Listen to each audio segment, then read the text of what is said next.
Just as we talked about the history of MALAMULO,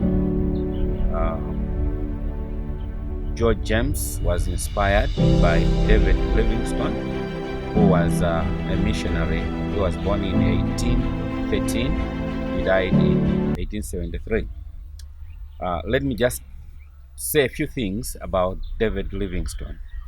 David Livingstone was born in Banda of Scotland, that is in UK. He grew up from a poor family. Actually, at age of 10, he was forced to work in a cotton factory. So working, earning a living, then he had an inspiration to say, I want to work as a missionary. So in 1836, he joined a medical school where he studied the medicine. He also studied Greek. He also studied Latin. So these were like preparing him to become a missionary. What we should also know is that before David Livingstone came to Africa, there was a man by the name of Robert Moffat, who was a missionary in southern Africa, that is in Basotholand or Botswana land, Bashona land. That's where he was. So it is him who inspired David Livingstone to work as a missionary. So after getting all the preparation, then he set to come to Africa. He went to South Africa, and then from South Africa he pushed upwards, coming to Botswana. On the way, he encountered the Boers, who were not very friendly to him, but he finally made it to Robert Moffat, stayed with him there, and then he married actually his daughter.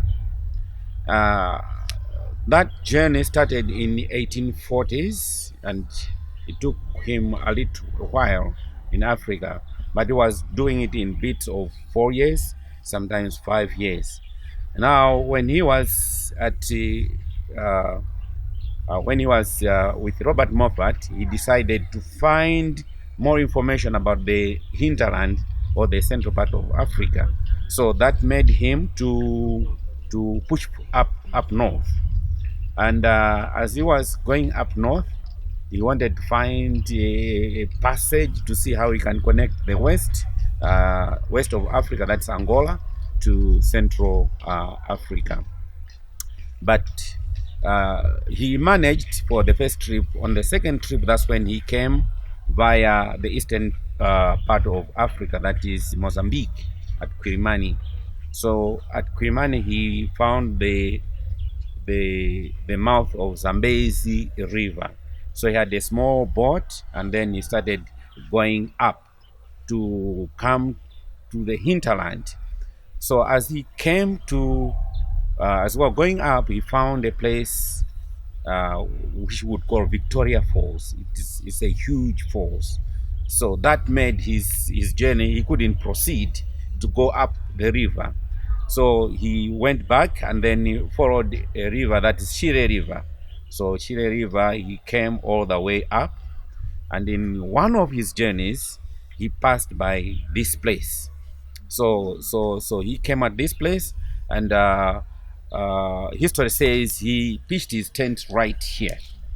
So the chief at that time was Kwetemule, and the Herman, that's the village headman. They actually saw him. So C. Rogers, one of the missionaries who came in 1907 at this place, wrote about this encounter of David Livingstone with the local chief around here. So the story of David Livingstone is amazing in the sense that he had mostly three things that he wanted to bring to Africa. He wanted to bring commerce, he wanted to bring to end slavery, and he also wanted to bring civilization. So this is the thing that forced him to come to this place.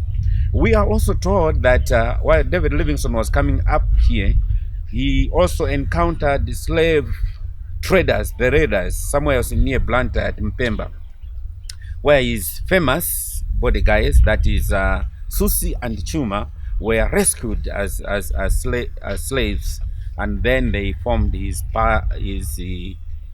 entourage as he was going up north.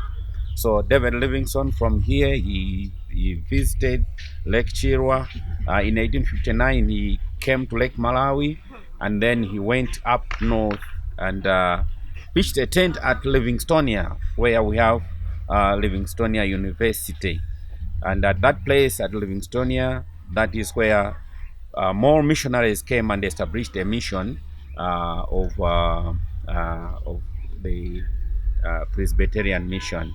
So David Livingstone was actually an influential person because he opened a route for the white missionaries to come to this place.